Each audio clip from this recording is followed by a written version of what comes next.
1939년 9월 이인재 전도사는 가족과 함께 평양으로 갔습니다. 그는 평양신학교 기숙사에 방을 얻어 살게 되었고 아이들은 신사참배를 하지 않는 대동학원이라는 빈민학원에 들어갔습니다. 학원은 그야말로 빈민굴과 같았습니다. 가마니를 깔고 앉아야 했으며 낡은 칠판 한 개가 전부였습니다. 교실이라 하지만 이름이 교실이지 운막과 다를 바 없었습니다. 1학년부터 4학년까지 합동 수업을 하는데 교장 겸 교사 한 명이 모든 학생들의 수업을 담당하였습니다. 아이들은 한 달 남짓 다니다가 그만두게 되었습니다. 한편 이인재는 다시 산정연 교회에 출석하였습니다. 신사참배를 반대하는 사람은 주로 이 교회로 모여들었습니다. 이곳에서 안희숙, 김지성, 이광록, 김홍전, 이동수 등과 같은 좋은 민족의 지도자들을 만났습니다. 당시 평양에 있는 모든 교회들이 신사참배로 인한 시험에 넘어져 있었습니다. 그러나 주기철 목사를 비롯해서 이기선 목사 등이 굳게 서 있었습니다. 어느 날 최봉성 목사가 이인재 전도사가 거주하고 있는 집을 찾아왔습니다. 최봉성 목사는 권능이 많다 하여 최권능 목사로 더 널리 알려져 있는 사람이었습니다. 최 목사는 이인재 목사에게 말하였습니다. 이 전도사, 나와 함께 신앙의 동지들을 만나자고요. 이때는 환란의 때이기 때문에 같은 뜻을 가진 사람들끼리 서로 만나 격려해야 힘을 얻는다고요. 예, 감사합니다. 따라다니겠습니다. 그리하여 이인재는 최봉성 목사와 함께 신앙 동지들의 집을 찾아다니며 위로하고 격려하였습니다. 믿음에 굳게 서라고요. 최 목사는 같은 말을 만나는 사람마다 반복하였습니다. 하루는 최 목사가 이인재 전도사에게 마두원 선교사 알지? 마두원 선교사는 미국에서도 널리 알려진 유명한 음악가였습니다. 그는 음악으로 이름을 날리고 출세할 수 있었지만 세상 음악을 포기하고 복음을 전하는 전도인이 되었고 한국의 선교사로 온 사람이었습니다. 예, 잘 알고 있습니다. 이인재는 놀라면서 말하였습니다. 오늘 마두원 선교사님 집으로 가자고요. 마두원 선교사 집은 지하교회나 마찬가지예요. 그곳에 신사참배를 반대하는 동지들이 수시로 모여 기도회를 갖지요. 특히 새벽 기도회를 매일 갖는다고요. 최봉성 목사를 따라 마두원 선교사 집에 들어간 이인재는 놀랐습니다. 그곳에 신앙을 지키려고 고향을 버리고 가정을 떠나 모여온 사람들이 상당히 많이 모여 있었기 때문이었습니다. 새벽 기도회 시간에 마두원 선교사의 레위기서 강의가 있었습니다. 은혜로운 시간이었습니다. 이인재는 신앙의 동지들이 많이 있는 평양에 오기를 잘했다고 생각했습니다. 그러던 어느 날 박의흠 전도사가 김인희 전도사와 함께 이인재의 집으로 찾아왔습니다. 박의흠 전도사는 신의주에서 전도사 일을 하다가 신사참배 반대로 교회에서 사면당하고 만주와 평양을 넘나들며 신사참배 반대운동을 열렬히 펼쳤던 사람이었습니다. 뒷날 신의주 자택에서 머물다가 고등계 형사에게 잡혀가 순교를 당한 분이기도 합니다. 함께 동행한 김인희 전도사는 평북 선천 출신의 사람으로 18살에 가정사정으로 학업을 계속하지 못하게 되자 일본 동경으로 건너가게 되었습니다. 거기서 고학의 길을 찾았지만 폐결핵을 앓게 되고 결국 고향으로 돌아오게 되었습니다. 그러던 중 예수님을 믿게 되고 함께 신사참배 반대운동에 가담하게 된 것입니다. 세 사람의 신앙 동지들은 이날 기도회를 가지며 다시 한번 결심을 굳히는 기회를 가졌습니다. 이인재 전도사는 가족들과 함께 지하교회를 시작하였습니다. 교회당으로 나가지 않고 가정에서 모여 예배하였습니다. 주변의 신자들을 불러 모았습니다. 이인재 전도사는 시국이 점점 험악해지고 있음을 알았습니다. 그럴수록 복음을 전하여야 하기 때문에 열심히 믿는 성도들을 규합하였습니다. 그리고 한편으로 중단한 신학 공부도 계속해야 했기에 김지성이란 친구와 함께 권세열 선교사를 찾아갔습니다. 평양 신학교가 폐교되고 교수들은 더러 미국으로 떠난 상태였습니다. 그러나 구례인 박사, 하밀돈 교수 등 아직 남은 교수들이 몇몇 있었습니다. 이인재 전도사는 권세열 선교사에게 신사참배를 반대하는 학생들이 계속 모여 공부할 수 있게 해달라고 부탁하였고, 이렇게 해서 지하 신학교가 개강되었습니다. 그러나 고등계 형사들의 끈질긴 추적으로 이 신학교도 오래가지 못하였습니다. 1939년 12월 28일 이인재 전도사는 한상동 목사를 만나기 위해 부산으로 내려갔습니다. 그는 평북지방 성도들의 신앙생활 모습을 소상히 설명하였습니다. 교회들은 이미 신사참배의 시험에 빠졌기 때문에 신사참배를 반대하고 불참하기로 작정한 교인들은 자신의 가정에서 예배를 하고 있다는 사실을 전하였습니다. 그리고 활발히 신사참배 반대운동을 전개하고 있는데 5개 항의 표준을 세워서 그것에 따르고 있다는 소식 또한 전달하였습니다. 신사참배를 긍정하는 노회원을 노회 내의 각종 부서에 참석시키지 못하게 하고 각 교회로 하여금 노회 부담금을 내지 못하게 한다. 2. 신사참배 불참자들로 새로운 노회를 조직한다. 3. 신사참배를 긍정하는 목사에게서 세례를 받지 않는다. 4. 신사참배 불참배 동지들의 상호 협조를 도모한다. 5. 가정예배 또는 가정기도회를 개최하여 1인 면담, 개인 전도 등을 수단으로 신사 불참배 성도들이 앞장서서 신사참배 교인들을 설득한다. 이상의 내용을 전하고 이인재 전도사는 한상동 목사에게 돈 200원을 전하였습니다. 그리고 윤수룡 전도사와 만나 세 사람은 밤이 기울도록 신사참배 반대운동을 위한 계획을 세웠습니다.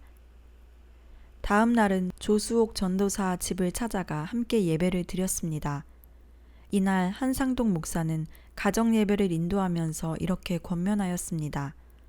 지금 당국에서는 기독교인들에게 신사참배를 하면서 마음대로 예배하고 종교생활을 하라고 말합니다.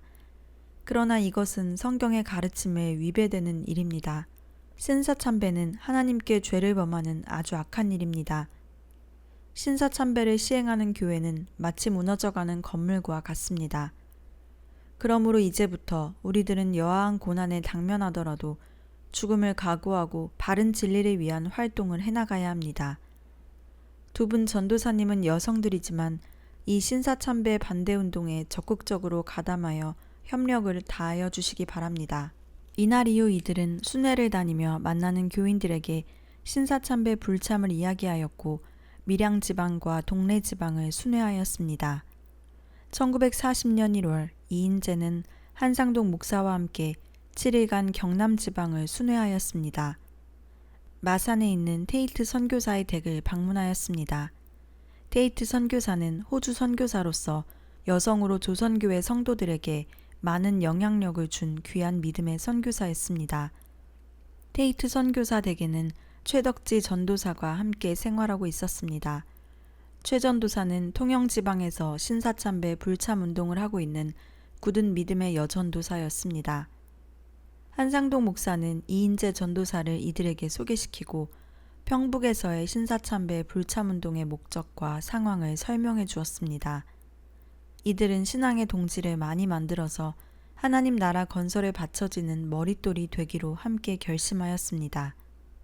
1월 28일 이인재 전도사는 평남 대동군에 있는 가연교회에서 50여 명의 성도들에게 설교를 했습니다. 그날 설교의 제목은 그리스도의 신부였습니다. 신부가 정조를 지키기를 목숨처럼 여기는 것은 정결한 여성으로 한 남편만을 사랑한다는 증거입니다. 그와 같이 우리 기독신자들은 신앙의 정조를 지켜야 합니다. 신사참배는 하나님을 거역하는 일이요 영적 신랑이신 예수님을 배신하고 마귀에게 정조를 빼앗기는 무서운 죄악입니다. 신앙의 정조를 깨뜨리지 않고 지킬 수 있도록 각별히 주의하여야 합니다. 참석한 모든 성도들이 설교의 은혜를 받고 감격의 눈물을 흘렸습니다. 2월에는 평양 남신리 교회에서 예배를 인도하였습니다. 남신리 교회에는 80여 명의 성도들이 모여 있었는데 이날 이인재 전도사는 아브라함의 신앙을 배우자라는 제목으로 아브라함의 순종을 본받아 우리도 하나님의 계명을 어기는 신사참배를 절대로 하지 말자고 설교했습니다. 그의 설교에는 힘이 있었고 하나님의 능력이 나타났습니다. 성도들은 2인제 전도사의 설교를 듣고 결단코 신사참배를 하지 않을 것을 다짐하였습니다. 2월 18일 주일부터 2인제 전도사는 평남 강서군 초리면에 있는 이노리 교회에서 임시 교역자로 섬기게 되었습니다. 이노리 교회는 그동안 교역자가 없는 상태였고 계속 전도사를 구하고 있는 중이었습니다. 이인재 전도사가 평양신학교에서 공부하던 신학생이고 신앙이 좋은 전도사임을 알게 된 이노리 교회에서는 이인재 전도사를 시무교역자로 청빙한 것이었습니다. 교인은 약 80명 정도였습니다. 이인재 전도사는 다음과 같이 부임 첫 주일 설교를 했습니다. 신사는 우상입니다. 조선교회는 베델 금송아지를 섬기고 있습니다. 우리는 하나님의 계명을 순종하는 사람들로 신사참배는 명백히 우상숭배이기 때문에 절대로 해서는 안 됩니다. 조선교회가 우상화되는 것을 우리는 막아야 합니다. 2월 25일 주일 예배를 마치고 이인재 전도사는 교인들과 인사를 나누었습니다. 그때 한일홍 집사가 이 전도사를 점심 식사를 초대하여 집으로 갔습니다. 점심 식사를 끝나고 대화를 나누는데 벽에 걸어둔 시계에서 종이 울렸습니다. 이인재 전도사는 아무런 생각 없이 소리나는 시계 쪽으로 고개를 돌렸습니다. 그런데 시계가 걸려있는 벽 구석 쪽에 신궁 대마가 붙어있는 것을 보고 깜짝 놀라 물었습니다. 저게 무엇입니까? 당황한 한 집사가 얼굴을 붉히며 말하였습니다. 아, 예, 그것이 일본 귀신패입니다. 반장이 무서워서 그대로 붙여두었습니다. 하지만 저는 저기에 절하거나 빌지는 않았습니다. 집사님, 지금 무슨 소리를 하는 것입니까? 우상을 붙여놓고 하나님께 어찌 기도할 수 있습니까? 반장이 하나님보다도 두렵단 말입니까? 기독신자가 저런 것을 둔다는 것은 부끄러운 일이요. 하나님 앞에 큰 죄를 범하는 일입니다. 당장에 떼어버리세요.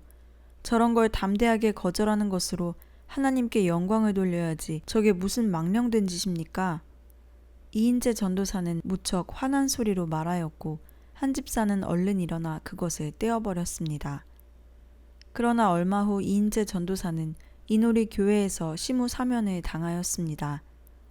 평양 종로경찰서에서 강제 추방을 한 것입니다. 3월에는 한상동 목사와 함께 다시 경남지방을 순회하기 시작했습니다.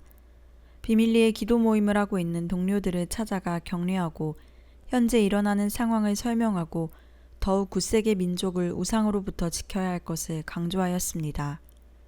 우리들이 일치 단결해서 하나가 되어 신사참배 반대운동을 펼치게 되면 하나님은 반드시 우리에게 승리를 안겨다 주실 것입니다. 옛날 이스라엘 백성들이 역사의 파수꾼이 되어 싸웠던 것처럼 우리도 조선의 파수꾼이 되어 이 어려운 때 우상 숭배로부터 우리 민족을 지켜나갑시다. 그러려면 우리의 믿음을 신실하게 고수할 수 있어야 합니다. 기독 신자로서의 책임을 다합시다. 3월 27일 이인재 전도사는 한상동 목사와 함께 진주로 가서 복례동에 사는 황성호 전도사의 집을 방문했습니다. 이곳에서 주남선 목사를 만나 함께 기도회를 가지고 서로 격려하였습니다. 주남선 목사가 거창 경찰서에서 당한 고난 이야기를 들으면서 향후 어떠한 탄압과 핍박을 받더라도 믿음으로 맞서 싸워 신사참배 반대운동을 펼쳐나갈 것을 다짐하였습니다. 그리고 이들은 모두 함께 서덕기 선교사의 집을 방문하였습니다. 앞으로 펼쳐나갈 신사참배 반대운동의 활동 방향에 대하여 서덕기 선교사로부터 지도를 받았습니다. 이인재 전도사는 주남선 목사에게 40원을 신사참배 반대운동 자금으로 건네주었습니다. 그리고 한상동 목사의 자택으로 돌아와 운동의 확산 방안에 대해 의논을 하였습니다. 한상동 목사는 이인재 전도사에게 말하였습니다. 이 전도사님, 우리가 진행하고 있는 신사참배 반대운동은 일본 측에서 볼 땐 반국가적 항일운동으로 간주될 것이 뻔합니다. 그러니 우리는 이 운동의 성격을 분명히 하여야 합니다. 경남지방이나 평양지방만으로는 부족합니다. 전국적으로 실시하여야 합니다. 목적 달성을 위하여 전국적인 조직망이 필요합니다. 그럼 어떻게 하는 것이 좋겠습니까? 지금 주기철 목사가 검속되어 유치장에서 어려움을 겪고 있는데 아마 몸이 쇠약하여 병보석으로 석방될 것 같습니다. 그때 주기철 목사님과 함께 의논함이 어떻겠습니까? 그것 좋은 생각입니다. 이인재 전도사는 신사참배 반대운동을 전국적으로 확산시키기로 경남지방 동지들과 의견을 모은 후 한상동 목사와 작별하고 평양으로 올라갔습니다. 당시 밀양과 평양을 왕래한다는 것은 보통 일이 아니었습니다. 이인재 전도사의 여정은 갖가지 장애물을 피해가야 하는 그야말로 험난함 그 자체였습니다. 그럼에도 불구하고 이인재 전도사는 사명감에 젖어 이 굳은 일을 마다하지 않고 또다시 평양으로 향하는 열차에 몸을 실었습니다. 1940년 4월 20일경 주기철 목사가 가석방되어 집으로 돌아왔습니다. 주 목사의 석방 소식으로 전국에 흩어져 활동하고 있던 신사참배 반대운동 지도자들이 함께 모이게 되었습니다. 4월 22일 평양 장별리에 있는 최정민 목사 집에서 주기철 목사 위문을 명분으로 한 신사참배 반대운동 지도자들의 회합이 이루어졌습니다. 주기철 목사, 오정모 사모, 최정민 목사, 최봉성 목사, 한상동 목사, 오윤선 전도사, 방계성 전도사, 안희숙 선생, 이인재 전도사 등이 모였습니다. 이들은 각 지역별 신사참배 반대운동의 현황을 점검한 후 반대운동 방향과 내용을 논의하였는데 이때 한상동 목사가 경남 지역의 운동을 예로 들면서 신사참배를 거부한 교회와 신도들로 새로운 노회를 조직하자는 안을 제시했습니다. 신사참배를 수용한 노회의 지시에 불복하고 노회 상납금을 거부하는 관계단절의 수준을 넘어 신사참배 거부 노선을 추구하는 대학노회를 조직하는 운동을 전국적으로 전개하자는 제안이었습니다. 한상동 목사는 말하였습니다. 현 정부는 기독교 신자들에게 신사참배를 강요하고 있기 때문에 하나님의 진노가 임하고 있습니다. 작년은 흉년으로 별을 많이 거두지 못하였습니다. 정부가 이런 망령된 일을 강요하는 한 흉년뿐만 아니라 갖가지 불상사가 계속될 것입니다. 우리는 끝까지 신사참배를 배격하여야 합니다. 참석한 모두가 그 말에 동의하였습니다. 한 목사는 다시 말하였습니다. 이제는 조직적으로 반대운동을 전개하되 전국적으로 실시하여야 합니다. 그리고 신사참배를 반대하는 사람들끼리 노회를 조직하여 교회를 살펴야 합니다. 이때 주기철 목사가 나섰습니다. 그것은 안 됩니다. 좀 깊이 생각해야 합니다. 조직적으로 반대운동을 실시하고 전국적으로 확산하면 피해가 막심하게 됩니다. 많은 희생자를 내어야 하기 때문에 지도자들이 반대하는 것으로 끝내고 전국적으로는 반대운동을 확산하지 않는 것이 좋을 것 같네요. 그리고 노회 조직도 불가한 것이 앞으로 반대하는 지도자는 다 검거되고 환란을 당할 것인데 그것이 어찌 가능하겠습니까? 주 목사의 말도 타당성은 있었습니다. 그는 옥중에서 말할 수 없는 고통에 시달렸습니다. 많은 기독교인들이 신사참배를 반대하고 나온다 해도 결코 일제가 탄압을 중단하지 않는다는 것을 잘 알고 있었습니다. 전국적으로 반대운동을 일으켰을 때 아무런 성과는 없이 희생만 클 것이라 생각하였습니다. 주 목사는 조선교회의 희생을 최소한 막아보기를 원했고 전국적 조직망으로 전개할 때 일제가 가만히 있지 않을 것을 염려하였습니다. 주 목사는 이렇게 염려하였습니다. 무엇보다 우리 지도자들이 기도를 많이 해야 하고 시험에 넘어지지 않아야 합니다. 하나님께서 힘을 주시지 않으면 우리는 넘어집니다. 그러나 하나님께서 함께 하시면 담대히 이 난국을 헤쳐나갈 수 있습니다. 문제는 우리 지도자들의 신앙 문제입니다. 문제는 숫자가 아니고 질입니다. 한 사람이라도 참 하나님을 두려워하고 마귀의 올무에 걸리지 않으면 조선 교회는 삽니다. 비록 합의된 결론은 나오지 않았지만 이날 모임은 남북 신사참배 반대운동 지도자들의 첫 회합이었다는 점과 신사참배 반대운동의 방향을 어용노회 해산과 신노회 결성을 목표로 한 동지 규합으로 잡았다는 점에서 주요한 의미를 지닙니다. 이제 회합하였던 신사참배 반대운동 지도자들은 각 지역으로 흩어져 새 노회 건설을 목표로 신앙 동지를 포섭하기 위해 노력하기로 결의했습니다. 이인재 전도사는 폐교되어 있는 평양신학교 기숙사에 거처하고 있었습니다. 1940년 5월 13일 광주에서 올라온 강순명 목사를 만나 신사참배 불참에 대한 대화를 나누고 있었습니다. 이때 평양 종로경찰서 고등계 형사 둘이 나타났습니다. 한 사람은 낯이 익은 유 부장이었습니다. 유 부장은 이인재를 보자 대뜸 손에 포승을 채웠습니다. 많이 찾아다녔지 군의모도상. 오늘은 어쩔 수 없이 함께 가야 하겠소. 군의모도는 이인재 전도사의 일본말 성시명이었습니다. 당신은 신사참배 반대운동자로서 죄목은 불온 언행 혐의죄야. 유 부장은 책상 위에 진열된 책을 뒤지며 그곳에서 일기장을 찾아내었습니다. 일기장에는 그가 남북을 오가며 활동했던 신사참배 반대운동에 대한 내용이 적혀 있었습니다. 만난 사람들의 이름과 건네준 돈의 액수까지 소상하게 기록되어 있었습니다. 유 부장은 쾌재를 불렀습니다. 이인재 전도사는 그 길로 종로경찰서에 연행, 유치장에 감금되었습니다.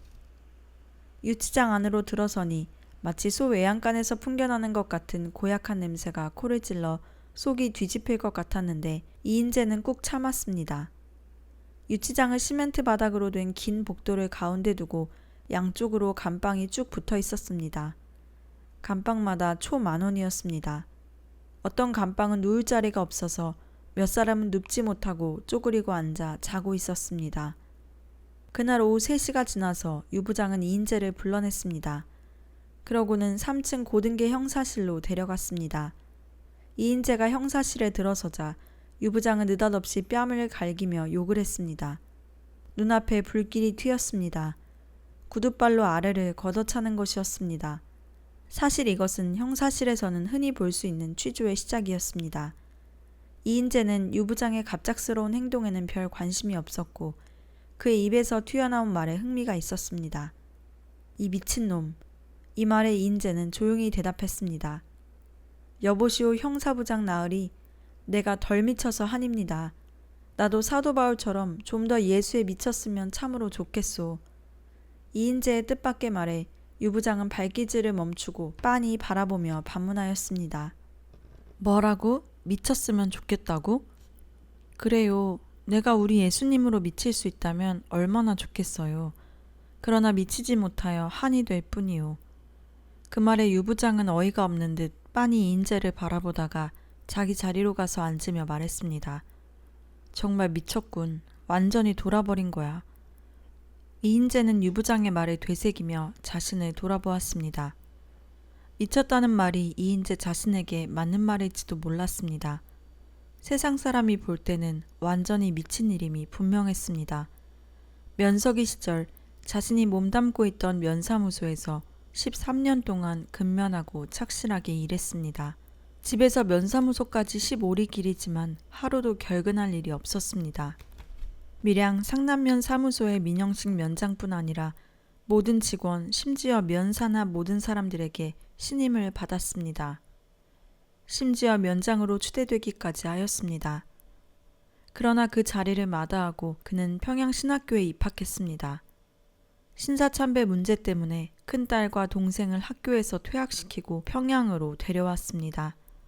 모범생으로 학교에서 칭찬받는 아이들을 데리고 와서 빈민학원에 넣었습니다. 일본 경찰들과 맞서 신사참배 반대운동을 하고 폐교된 평양신학교를 다시 살리기 위해 비밀리 학생들을 모으고 교수들을 찾아다닌 일들도 있었습니다. 이 모든 것들이 정상적인 것은 아니었습니다. 사람이 편해서 볼 때는 미친놈의 짓인지 모릅니다. 그러나 오늘에 이르기까지 그가 취한 행동이나 생활 자체는 하나님의 역사로 되어진 것이었습니다.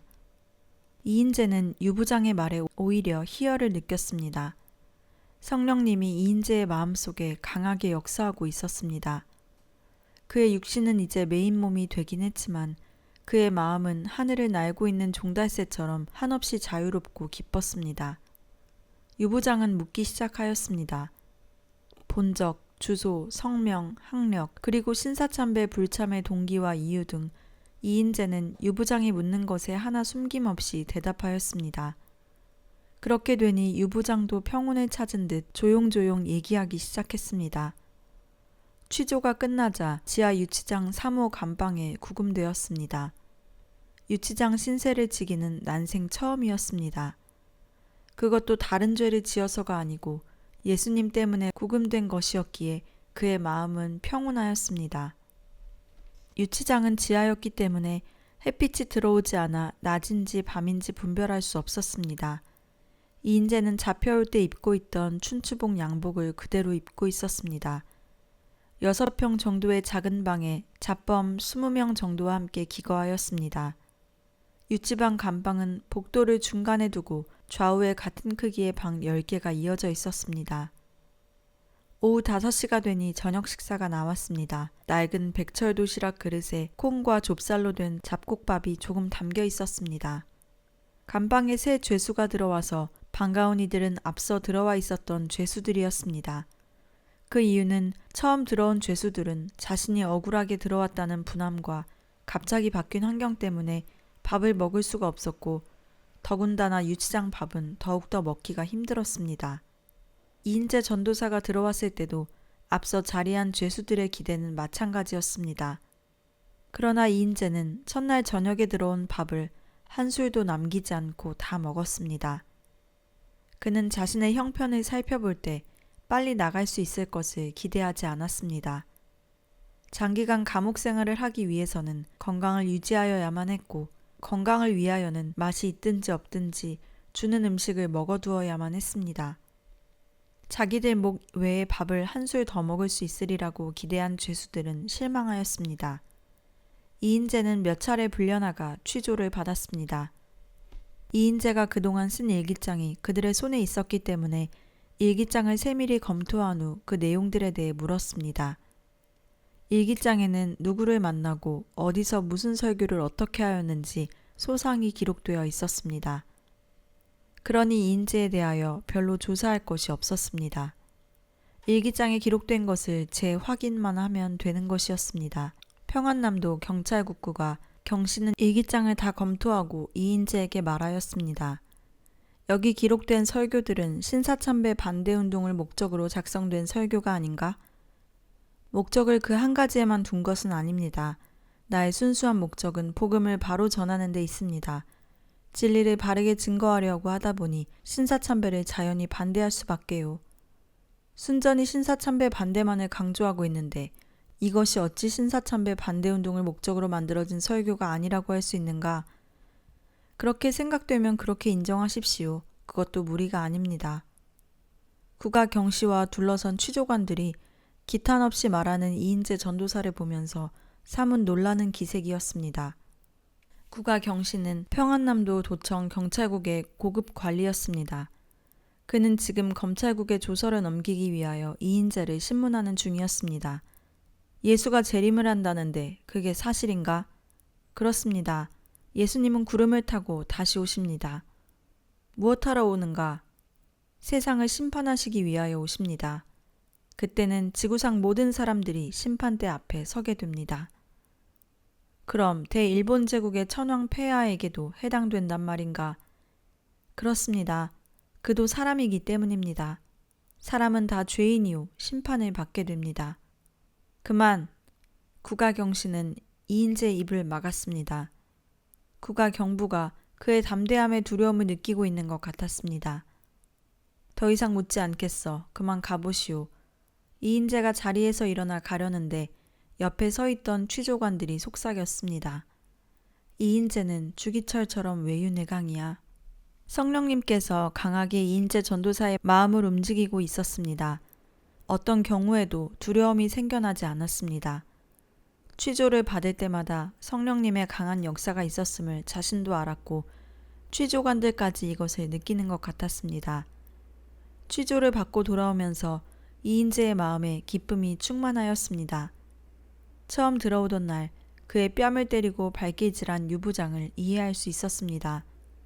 인간적으로 이인재가 미워 그런 것이 아니라 고등계 형사부장의 체면 때문에 그랬을 것이라는 생각이 들었습니다. 조선 사람으로 일본 상관들에게 잘 보여야 했기 때문에 그랬을 것이라고 생각이 들자 불쌍한 마음을 가지게 되었습니다. 이인재의 마음속엔 일본 경찰이나 조선 형사들이나 모두가 불행한 시대에 태어나 악역을 담당해야 하는 가여운 인간들이라는 생각이 있었습니다. 그래서인지 그들의 가혹한 행위가 다 용서되었고 악명 높은 유부장까지도 친구로 삼고 싶은 생각까지 들었습니다. 이런 마음이 생겨진 것은 이인재의 마음속에 성령님이 강하게 역사하였기 때문입니다. 예수님의 사랑을 그가 몸소 체험하게 된 것입니다. 평양 종로경찰서 유치장에 구금된 지 3개월이 지났습니다. 상부의 명령으로 면회는 일절 허락되지 않았습니다. 1940년 8월 중순께 몹시 무더운 날이었습니다. 군의모도상 면회요. 간수의 외치는 말에 이인재는 귀를 의심하였습니다. 군의모도상 못해요 나오지 않고 이인재는 유부장의 지시에 따라 지하에서 지상 3층으로 올라갔습니다. 계단을 밟고 올라갈 때 다리가 후들후들 떨렸습니다. 석 달 동안 유치장 안에서 콩과 좁쌀만 한 움큼씩 먹고 지냈기 때문에 영양실조에 걸린 것이었습니다. 피도 많이 부족하였고 게다가 햇빛을 전혀 보지 못한 상태여서 얼굴과 수족이 창백하였습니다. 머리털은 길어 귀를 덮었고 여름이라 머리에서 이가 득실거렸습니다. 마실 물을 잘 주지 않아 목이 많이 탔습니다. 그때마다 차라리 고문이라도 당하여 물을 좀 마실 수 있었으면 하기도 했습니다. 잡범들이 이야기하기를 고문을 당할 때 거꾸로 매달아 놓고 물을 먹인다는 것을 들었기 때문입니다. 지난 석 달 동안 육체적으로 참으로 견디기 어려운 시기였습니다. 하나님께서 주신 신령한 힘이 아니었다면 결코 버텨내지 못했을 것입니다. 간신히 3층으로 올라와 면회온 가족들과 재회했습니다. 사랑하는 부인이 와 있었습니다. 창백하고 여윈 이인재 전도사의 모습을 보는 순간 부인의 눈에선 눈물이 흘러내렸습니다. 흐느끼는 것이었습니다. 울지 마시오. 주님의 고난을 생각하여야지. 오히려 이인재가 부인을 위로하였습니다. 부인이 가지고 온 음식을 펼쳐놓고 기도하니 감사와 감격의 눈물이 흘러내렸습니다. 소고기 국밥을 먹었습니다. 너무나 오래간만에 기름진 음식을 먹으니 몸에 힘이 솟았습니다. 창문 밖을 내다보니 평양 종로거리에 많은 사람들이 자유롭게 오갔습니다. 저런 세계에 나도 살았다는 것이 아득한 생각만 들었습니다. 예수님을 따라가는 길이 이렇게 험하고 좁은 것인지 몰랐습니다. 이인재는 생각을 추스르고 아내를 바라보았습니다. 많이 염려한 모습이었습니다. 부인, 염려하지 마시오. 나는 잘 지내고 있으니 걱정 마오. 그리고 아이들을 잘 보살피시오.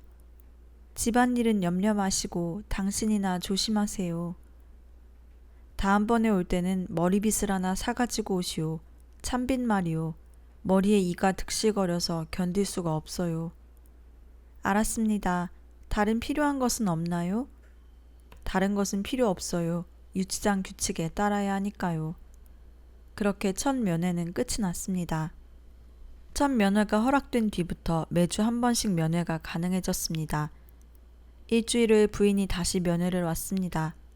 부인의 손에 참빗이 들려 있었습니다. 빗을 받아 머리를 빗는 이인재의 모습을 바라보면서 고등계 형사와 차석, 사사기 경사가 입을 열었습니다. 이제 예수가 다 되어가는군. 빈정대는 말이었지만 듣기 싫지만은 않았습니다. 머리가 길어 그 모습이 꼭 예수님 같다는 말이었습니다. 그 말을 들으며 이인재는 겉모습만 예수님 같을 것이 아니라 마음도 예수님 같았으면 좋겠다고 간절히 소망하였습니다. 유치장 감방에 돌아온 이인재는 감방 안의 죄수들에게도 부인이 가져온 사탕 2개씩을 나누어 주었습니다. 순식간에 감방 안은 명절날 분위기가 되었습니다. 죄수들 모두 기뻐하며 어린아이들처럼 어깨를 들썩였습니다. 이인재가 수감된 뒤 가족들도 계속 형사들의 감시를 받게 되었습니다. 한 번은 형사들이 밤중에 가족들의 임시거처인 폐교된 평양신학교 기숙사에 찾아왔습니다. 그들은 방 창문 밖에서 방 안을 몰래 들여다보았습니다. 이인재의 부인 시넬라는 깜짝 놀라 비명을 질렀습니다.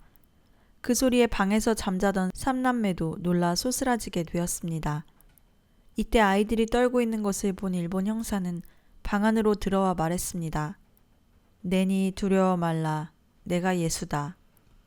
이런 일이 몇 차례 반복되면서 가족들도 차차 감시당하는 일에 익숙해지게 되었습니다. 이인재가 평양 종로경찰서 유치장에 수감되고 면회가 허락된 이후로 부인은 꼭 한 주에 한 번씩 면회를 하러 왔습니다. 이인재는 부인과 만나면서 바깥 세상의 이야기를 들을 수 있었습니다. 그런데 하루는 주일 오전 예배를 어느 권찰집에서 비밀리에 드리다가 형사들이 들이닥쳐 교인들이 모두 종로경찰서에 잡혀가게 되었습니다. 그때 이인재의 딸 이정희와 아들 이정빈은 동생 이수옥을 업고서 어머니를 찾아 나섰습니다. 평소 어머니의 등에 업혀 부친의 면회를 다닌 막내 이수옥의 길 안내를 따라 종로경찰서에 도착했습니다. 세 남매는 일요일이어서 텅 비어있던 경찰서 안에서 엉엉 울부짖기 시작했습니다. 우리 어머니 내어보내주세요. 1시간가량 그들을 그냥 내버려 두다가 형사 한 명이 울고 있는 삼남매에게 다가와서 물었습니다. 너희들도 신사참배를 하지 않느냐? 큰딸 이정희가 말했습니다. 우리도 신사참배를 하지 않습니다. 그러자 형사가 이정희의 얼굴을 수도 없이 때렸습니다. 함께 종로경찰서로 갔던 남매들은 더 크게 울었습니다. 몇 시간이 지난 후에 형사 2명이 나타나 일본말로 자기네들끼리 말하였습니다. 이들 3남매는 평양에 연고자가 없으니 고아원으로 보내자. 이들이 말하는 것을 큰딸 이정희가 알아듣고선 동생들에게 말했습니다. 더 크게 울어. 동생들은 더 크게 악을 써가며 울었습니다. 이렇게 종일을 울고 지칠 대로 지친 3남매는 밤 11시경 형사에게 묶인 채 끌려 나오는 아버지를 만나게 되었습니다. 그때 형사는 3남매에게 이 개새끼가 너희 애비냐? 라며 이인재의 뺨을 쳤고 아이들 옆을 지나쳐 그를 끌고 가버렸습니다. 이날은 그야말로 이인재 가족의 순환의 절정이었습니다. 새벽에 3남매는 집으로 돌아왔고 너무 고단하여 방에 들어오기 무섭게 깊은 잠에 빠져들었습니다. 아침이 되어 눈을 뜨자 반가운 어머니의 얼굴이 보였습니다.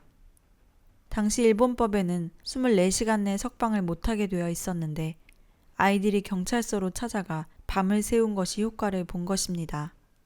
이인재가 유치장에 갇혀 있는 동안 아이들은 면회가 허락되지 않아 직접 대면하기는 어려웠습니다. 그러나 큰딸 정희는 종종 어머니 편에 편지를 보냈습니다. 아버지, 집안일을 걱정하지 마시고 신앙으로 이기세요. 우리는 매일 아침 저녁 아버지를 위해 기도하고 있습니다. 용기를 주는 편지였고 그 끝에는 언제나 요한계시록 2장 10절의 말씀이 기록되어 있었습니다. 내가 죽도록 충성하라. 그리하면 내가 생명의 면류관을 내게 주리라. 이인재 전도사는 딸 정희의 편지를 받을 때마다 눈물을 흘리며 감격하였습니다. 그리고 하나님께 감사하였습니다. 어느 날 밤 고등계 유부장이 이인재를 불렀습니다. 유부장의 뒤를 따라가는 이인재는 불안감을 감출 수가 없었습니다. 그때 주님의 속삭임이 이인재의 귀에 들려왔습니다. 오늘 밤에 너를 고문하려고 한다. 이인재는 당황하여 주님께 말하였습니다. 주님, 막아주소서. 나는 약하여 감당하지 못합니다. 주님, 꼭 막아주소서.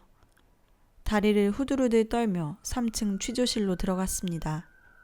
유부장은 의자에 앉으면서 혼자 중얼거렸습니다.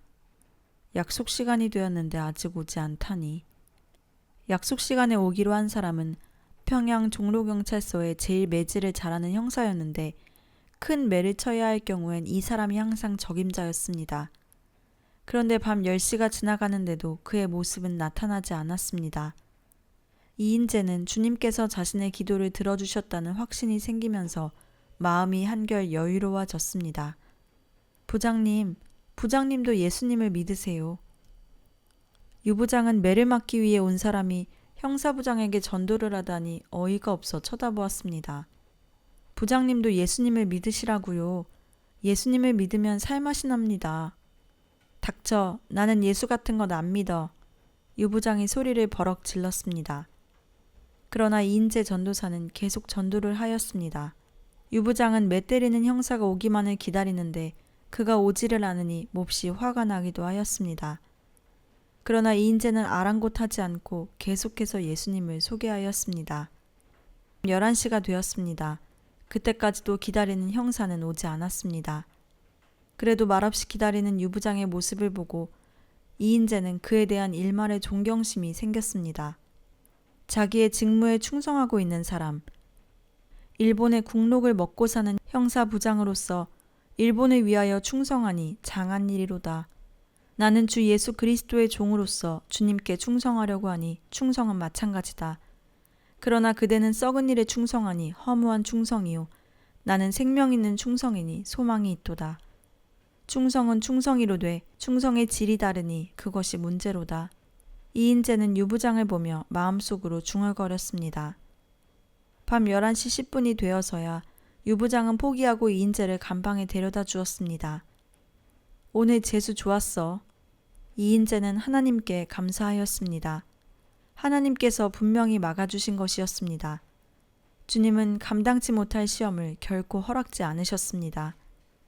이날 이후로 유 형사부장은 이인재를 보며 이 사람은 분명 하나님의 사람이다며 감탄했습니다. 종종 일본 형사들이 가족 회초리로 괴롭혔는데 유부장의 눈에 띄면 매질을 말릴 정도였습니다. 수시로 이인재를 불러내어 취조를 하던 유부장이 어느 날 보이지 않다가 한 달쯤 지난 어느 날 나타났습니다. 나 예수쟁이 건드렸다가 벌받아 죽을 뻔했수다. 어쩐 일인지 병으로 대단히 고생을 한 모양이었습니다. 유부장 자신이 직접 매질을 하지는 않았지만 그는 형사들을 시켜 종종 매질을 지시하곤 했는데 특히 옥에 갇혀있는 기독 신자들을 자주 불러내어 매질을 가하였습니다. 그는 자신이 혹독한 질병으로 고생한 것이 기독교 신자들을 때렸기 때문으로 생각하고 그날 이후 기독교 신자들을 전처럼 불러내지도 않고 때리지도 않았습니다.